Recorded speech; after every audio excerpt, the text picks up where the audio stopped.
Hi there, now I'm going to show you how to do a few modifications of that RNC code that we were working on last time for the nearest neighbors function implemented in C++ and interface using Rcpp. Here we wrote this test that runs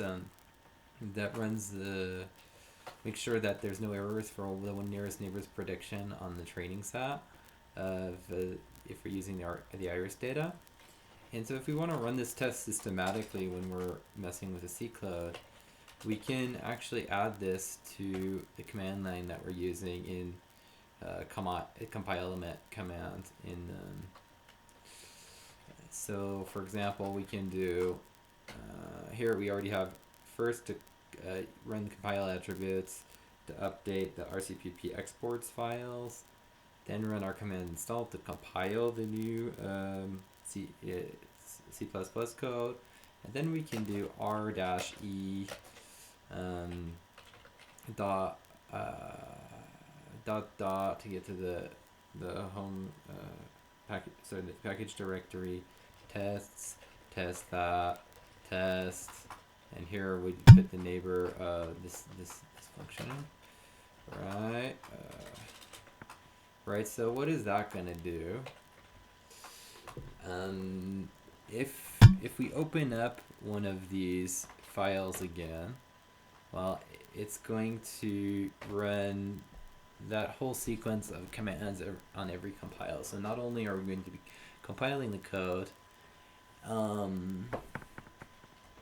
we're actually be running the test. But here, that didn't work actually. So let me revise my dir-locals declaration, right? So it's not r-e that we want. How about we do r dash vanilla and giving that file as input. Let's see if that works instead. Interface.cpp. Let's go to that.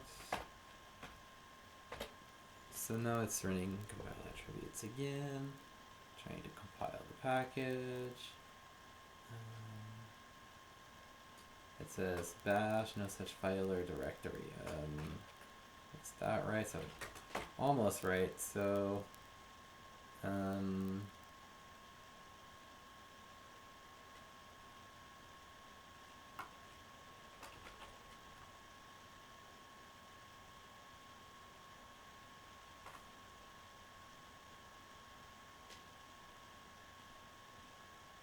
is that right? So it looks like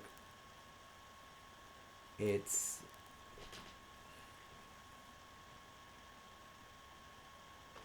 that file should exist, doesn't it?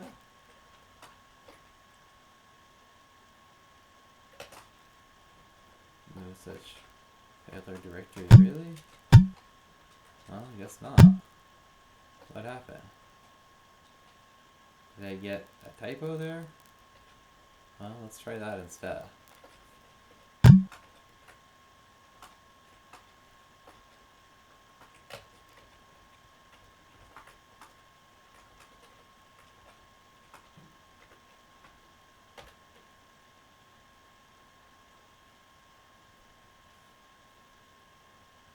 Okay, that's working now. So the idea is that here, the first thing that we do is we run the compile attributes.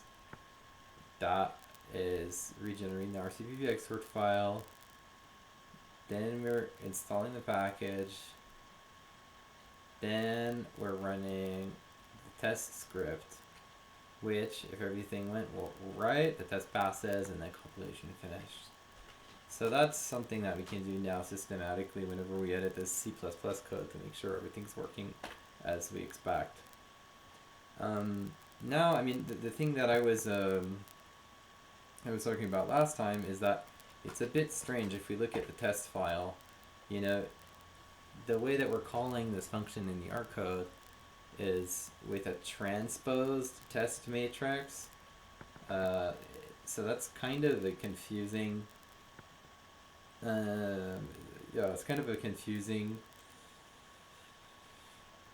way to do that. I mean, it'd be more user friendly if we could just pass the X matrix like this. So perhaps, you know, we could do that transpose in the C code. So how could we do that? So if we go to the interface function, you know, what we would like to do is perhaps make a new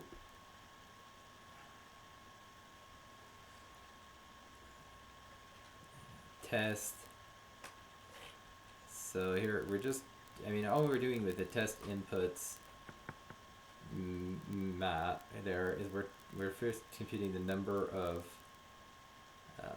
test observations by looking at the number of columns, and then we're just passing that pointer to the subroutine. So I mean, if we wanted to make the user interface a little bit more friendly for our user, we could create a numeric matrix, test inputs,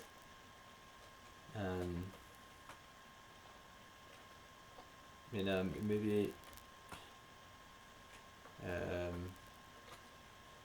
test inputs, rows, observations, test inputs, so equals test inputs mat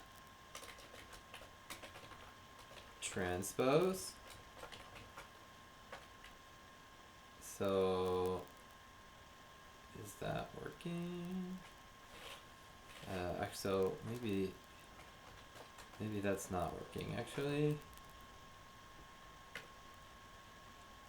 No member name transpose. So why don't we take a look at the, is it T? Let's look at the Rcpp documentation. Rcpp documentation transpose.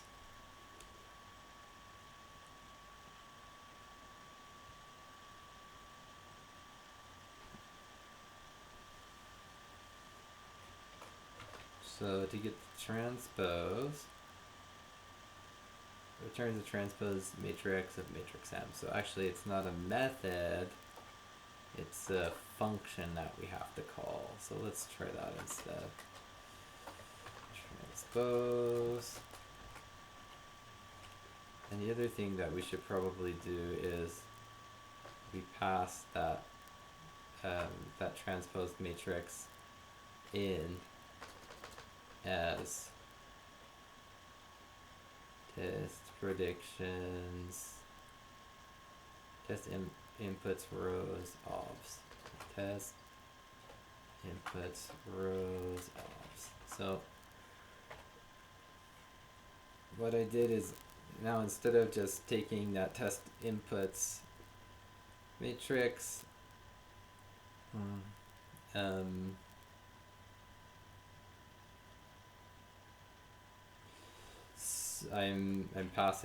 taking the transpose and passing that to the subroutine. But let's see what happens. So actually the code compiled just fine, but running the test, now it says logical subscript too long.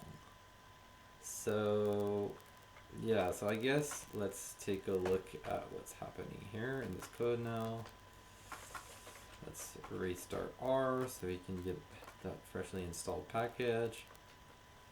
So it says pred prob mat. So what is pred prob mat now? So now the pred prob mat is it's the wrong size. So let's go back to our interface function. And it looks like in test here, it's, let's take this from the number of rows of the test inputs matrix now. So that should fix the issue. So again, now what we do is we assume that this is in test by in features, and then we assume this one is in features by in test.